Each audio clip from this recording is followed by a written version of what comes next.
슬픈 곡선을 그리며 이어진 작은 오솔길을 따라 다름박질하듯 떠나온 고향. 고향에도 지금은 겨울입니다. 찬바람이 살속까지 파고드는 겨울이 오면 때 묻은 옷자락을 어필거리며 눈물 짓던 어머님 같은 그 고향.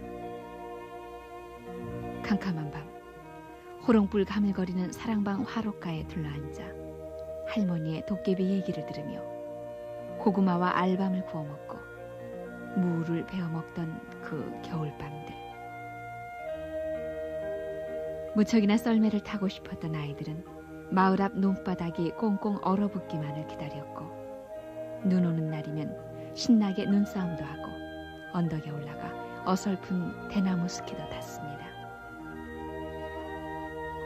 바람이 차고 손바닥만한 햇볕이 토단벽에 쏟아질 때면 마을 사람들은 마당에 모여 앉아 새끼도 꼬고 가만히도 짜며 겨울을 살아갔습니다. 그러나 농한기였던 그 겨울은 매운 바람만큼이나 아픈 기억들을 갖고 있습니다. 겨울은 어쩌면 1년 농사를 다 까먹고 다시 가난을 준비하는 시간인 것만 같았습니다. 원색의 지붕 위를 전기의 전화선이 달리고 텔레비전 안테나가 치솟아 있는 오늘의 고향 마을. 먼지바람 풀풀 날리던 그 마을길은 반듯한 시멘트길로 바뀌고, 콘센트 막사처럼 늘어선 비닐하우스에선 오이, 상치며 딸기, 수박 같은 값비싼 겨울 채소와 과일이 계절을 있습니다. 가난의 기억으로만, 한가로운 향수로만 남아있던 고향의 겨울은 생활의 땀내음이 물씬 풍겨나는 또 다른 병모였습니다. 그리고 그때 그 겨울, 화투장으로 허상을 쫓고 몇 사발의 막걸리에 세월을 한탄했던 그 겨울. 그러나 그나마 질화로에서 구워내는 구운 고구마 냄새와 할머니의 옛날 얘기에 취해 있던 그 고향 겨울의 황홀한 추억들은 꿈인 듯 아른거리며 사라져가고 있습니다. 그때 우리들의 고향 겨울이 생각나십니까?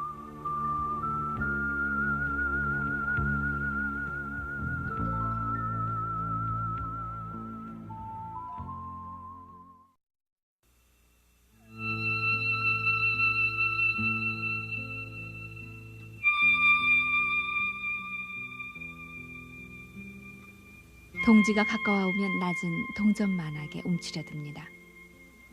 풍성한 나달을 이고 있던 벼포기는 밑둥만 남은 채 하얗게 얼어붙고, 쿵덕쿵덕 방아를 찧어대던 물레방아도 두꺼운 얼음장 속에 갇혀버립니다.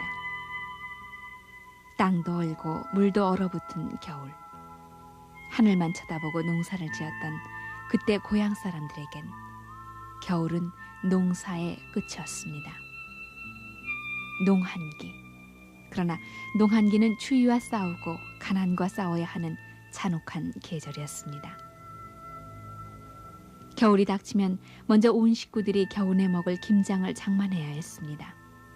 가난한 이들은 가난한 대로, 부유한 이들은 그들대로 김장을 어김없이 해야 했습니다. 김장하는 날, 집마당은 아침부터 어수선합니다. 작은 마당이 아닌데도 김장거리며 김치도 엎드리며 또 품앗이를 하러 하나둘씩 모여드는 이웃 아낙네들로 북적거렸습니다. 시뻘겋게 버무린 속을 통배추 줄기에 갈피갈피 발라넣으면서도 아낙네들은 매운 배추쌈을 싸서 우물거리기도 하고 손뼉을 치며 웃어대기도 했습니다. 배가 고파서인지 매운 양념 냄새 때문인지 아이가 울며 보채면 어머니는 그날만은 무 한 조각을 뚝 잘라 우는 아이의 입에 넣어줬습니다. 뚝뚝하게 생긴 김치떡에 가득 담은 김장김치는 이른봄 식초처럼 씌어질 때까지 두고두고 고향 식구들의 반찬거리, 찌개거리, 국거리가 됐습니다. 새해 음력 청월의 장을 담기 위해 매주도 빚어놔야 했습니다. 가마솥에서 푹푹 삶은 콩을 나무 절구에 찧어 방안 아랫목에 놓고 며칠이고 띄웠습니다. 그리고 진흙 같은 누런 메주덩이를 새끼줄로 엮어 안방에도 걸어놓고 마루에도 걸어놨습니다. 집안에선 퀴퀴하고 고약한 메주 냄새가 가시질 않았지만 어머니들은 음식 맛은 장맛이라며 오며 가며 어린애 돌보듯 메주를 살피곤 했습니다. 겨울밤은 끝을 모를 만큼 길고 지리했습니다. 저녁밥을 먹고 나서도 금세 배가 고파진 아이들은 할머니를 졸라 항아리에 깊이 숨겨둔 연시를 꺼내 먹었습니다. 연시는 흘러내릴 듯이 무르익어 불다 못해 할머니 얼굴에 핀 버섯꽃처럼 군데군데가 시커멓게 얼룩져 있었습니다. 할아버지, 할머니, 손자, 손녀가 둘러앉은 화롯가. 은근한 잿불엔 알밤과 고구마가 지직대며 익어갔고 할머니의 옛날 얘기가 연기처럼 피어올랐습니다. 무서운 도깨비를 잡아서 묶어놨더니 몽당 빗자루로 변했더라는 얘기. 호랑이가 수수깡에 찔려 수수깡이 빨갛게 됐다는 얘기는 몇 번이고 들은 얘기였지만 언제나 새롭게만 느껴졌습니다. 할머니의 얘기를 듣는 사이 고구마는 새까맣게 타버렸습니다. 그러나 아이는 뜨거운 고구마를 입으로 호호 불며 개눈 감추듯 먹어치웠습니다. 그것도 모자란 듯 건너방 삼촌이 구덩이에서 꺼내준 큼직한 무도 배추뿌리도 깎아서 먹었습니다. 무는 먹기도 푸짐했고 사각사각 목구멍을 잘도 타고 넘어왔지만 먹고 난 뒤에는 괜스레 트림이 넘어오고 배가 쓰려왔습니다. 그러니까 콩찌가리 먹고 무수밥 먹고 굶기가 일이야. 그래서 선부라는 것은 그전에 선부라는 것이 시험도 안 듣고 굶는 것이 일이야. 맹물 먹고 한 것을 살았어. 요새는 금비를 갖다 집어넣는 게 논 한마디에 5씩이 나는데 그전에는 그런 비료가 없기 때문에 화약이 없어서 발달이 안 된 게. 그러니까 논 한마디에 한 섬 먹고 한 섬 반 먹고 그래요. 그러면 2가마니 반 3가마니 요새 말로는 그거예요. 그렇게 해놓고 보니 그것을 내 작업자 중으로 내놓아야 됐단 말이지. 너무 곡수 주워버리고 나머지 갖고 먹으려니 먹을 것이 있어야지.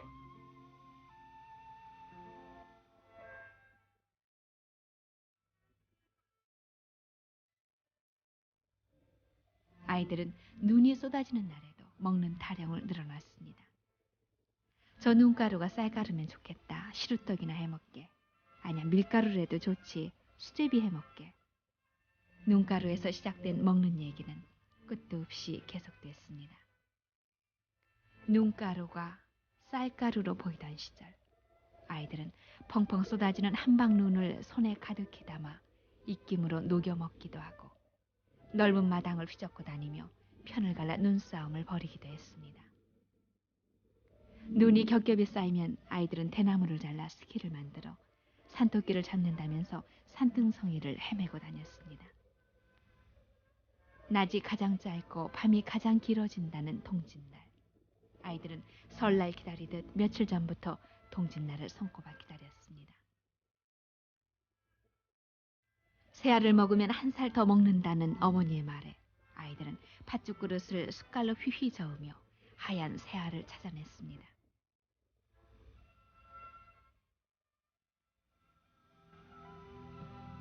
마땅한 일거리 하나 없었던 겨울 농한기. 마을 사람들은 다음에 농사에 쓸 새끼를 꼬거나 가마니를 짜는 일로 무뎌진 손을 놀렸습니다. 아이들도 따라 나와 새끼를 꼬았습니다. 덧셈 뺄셈을 배우기 전에 새끼 꼬는 일을 먼저 배웠습니다. 푸른금을 치듯 발판을 구르면 자동으로 새끼줄을 뽑아내는 신기한 새끼틀도 있었지만 농사를 크게 짓는 부잣집 마당에서나 볼 수 있었습니다. 요즘에는 짚으로 만든 가마니조차도 구경하기가 힘들어졌지만 그때는 가마니 짜는 나무틀이 집집마다 놓여 있었습니다. 2 사람이 하루 종일 가마니 틀에 달라붙어 밀고 당기며 가마니를 짜봐야 6장을 짜기도 힘들었습니다. 하지만 그때의 새끼 꼬기와 가마니 짜기는 농한기의 지루함을 달래줄 유일한 부업 아닌 부업이었습니다. 그러기에 마을 사랑방은 허구한 날 해가 중천에 뜰 때까지 이불을 뒤집어 쓰고 방구들을 쥐고 뒹구는 젊은이들로 가득 찼습니다. 할 일 없는 남자들은 잠결에도 담배를 찾았습니다. 화두장만하게 신문지를 찢어 담배를 돌돌 말아 침을 칠하고 빡빡 빨아댔습니다. 담배 연기보다 신문지 타는 연기가 더욱 독했습니다. 매콤한 연기가 뱃속으로 퍼지면 허기진 배에서는 헛구역질이 나왔습니다. 할아버지들은 나이만큼이나 길다란 장죽에 막초라 불리는 담배 잎사귀를 쓸어놓고는 멀리 앉아 화롯불에 불을 당겼습니다. 할아버지 입에서는 잔기침과 함께 어떻게 해서든 이 겨울을 넘겨야지 하는 단식이 흘러나왔습니다. 그러나 이듬해 봄이면 겨울을 해수로 넘긴 노인들의 부음이 이 집 저 집에서 흘러나왔습니다. 동네 마당에서 매일같이 유판이 벌어졌습니다. 유판에는 언제나 막걸리가 걸렸고 땅 위에 그린 말판에서는 숨막히는 숨바꼭질이 벌어졌습니다.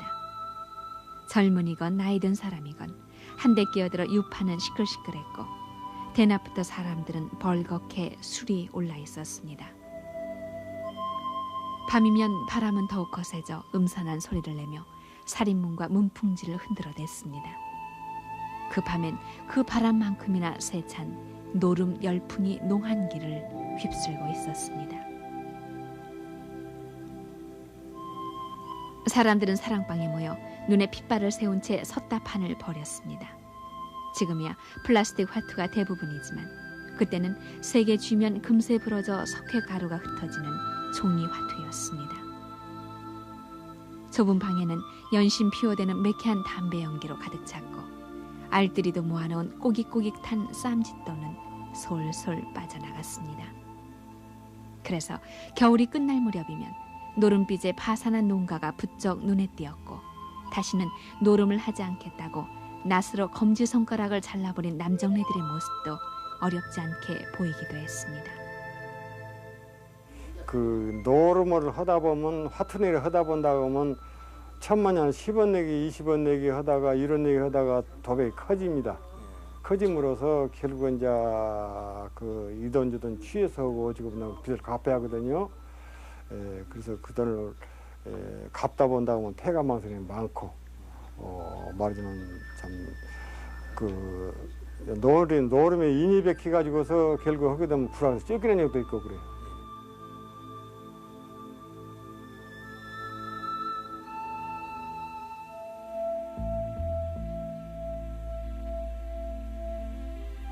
화두판이 벌어진 다음 날 주막은 의례 아침부터 흥청거렸습니다. 주막 안에는 쇠술을 며칠쯤은 잊고 지낸 듯한 사내들이 벌겋게 술이 오른 얼굴로 막걸리를 들이켰습니다. 방 안에선 새파란 젊은이가 시골 구석에 처박혀서야 되겠느냐는 푸념도 겨울 한철 나는 재미에 농사 짓는 것 아니냐는 체념의 목소리도 함께 흘러나왔습니다. 남자들이 빈둥거리는 동안 추운 겨울 여인네들의 고생은 더욱 심했습니다. 아이들은 집에 남겨둔 채 먼 산에까지 올라가 땔감을 구해와야 했고 발이 푹푹 빠지는 눈길을 헤치며 물 한 동이 길어 저녁을 안 치고 나면 온몸이 저려왔습니다.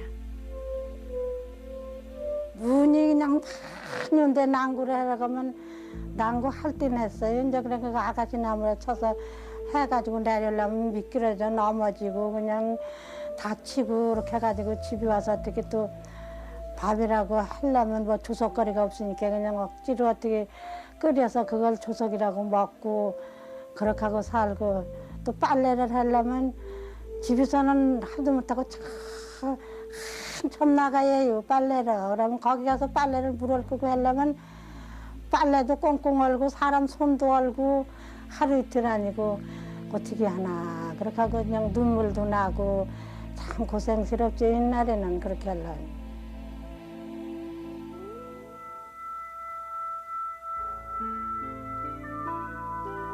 1950년대 매년 20만 호 100만 명의 농촌 인구가 양식이 떨어져 촉은 목피로 연명해야 했고 5.16 이듬해인 1962년 겨울에도 양식이 떨어진 채 눈 속에 갇힌 마을에 헬리콥터가 구호 양식을 실어 날랐습니다.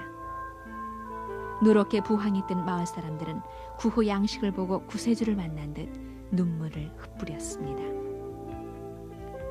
피폐하기만 했던 농촌에도 60년대와 70년대 잘살기 운동, 새마을 운동의 새로운 바람이 불어닥쳤습니다. 도시에서 안락하게 살겠다고 고향을 떠난 농민들도 많았지만 비닐하우스다 축산이다, 가내 공업 등을 통해 농촌의 살림은 조금씩 나아져갔습니다. 상전, 벽해라든가 논밭은 바다로 변한 듯 은백색 비닐의 물결이 넘칠댑니다. 비닐하우스 안에는 크리스마스철에 맞춰 재배된 탐스런 딸기, 수박이며 여름철보다 3배에서 5배의 높은 값을 받고 팔려나갈 오이와 상치, 시금치, 풋고추 등이 새록새록 자라나고 있습니다. 전천후 농업. 농민들은 이젠 계절을 가림없이 어느 철에나 농사를 지어 소득을 올리고 농가 가내 공업 제품들은 외국에 수출까지 하기도 했습니다. 옛날에는 사실 사람 방에서 그 새끼나 꼬고 그 시원찮았지. 시방은 이거 참 목장 이렇게 허랴 하우스 허랴 상당히 몇 10배 더 일해요. 그리고 옛날에 어디 쌀밥 먹고 지냈어? 나보통도 보리밥 먹고 살았지. 시방은 쌀밥 먹고 말이야. 1년 내 쌀밥이지 보리밥은 구경도 못해 시골 사람도. 사실이 그런 걸.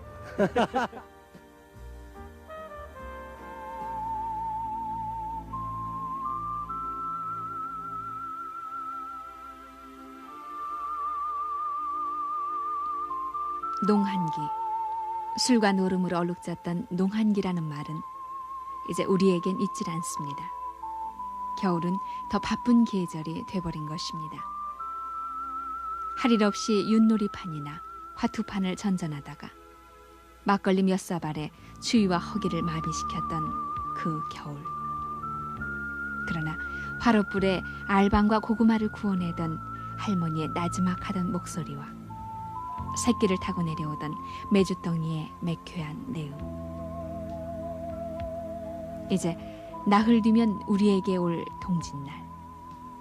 새알팥죽 헤아림 같은 기억은 불과 10년 세월에 묻혀 우리는 낯선 타양인이 돼버렸습니다.